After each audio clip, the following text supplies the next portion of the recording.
segui adiante. Comecei a me especializar. Comecei a entender como é que funcionava o esporte de alto rendimento, né? Comecei a estudar não só ou jiu-jitsu, ou muay thai, ou boxe, mas comecei a estudar outras modalidades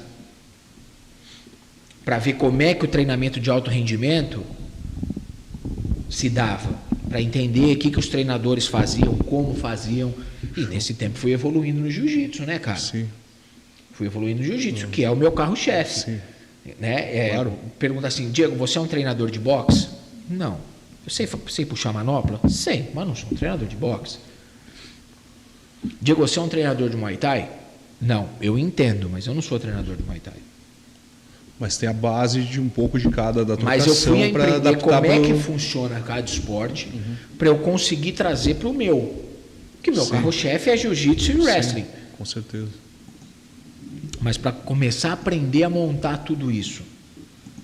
Então, o grande lance na época que me tornou e me fez chegar até aqui hoje foi, cara, olhar para o futuro, falar que esse esporte, acreditar que o esporte ia crescer muito, mas que não ia dar para mim.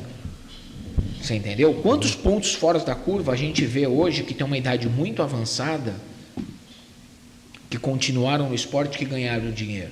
Poucos. Verdade. Poucos.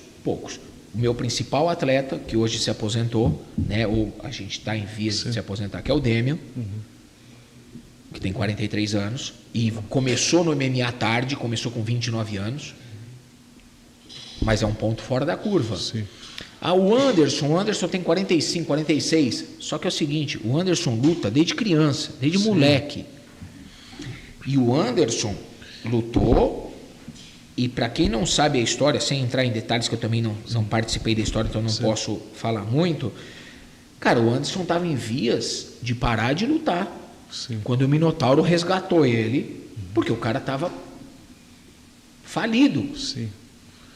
E aproveitando essa história do Anderson, até muita gente fala que era para ter sido o Paulo Filho no lugar dele, o Joinha. Aí o Joinha foi lá e colocou o Anderson no UFC e mandou o Paulo Filho para o Pride, porque pagava mais.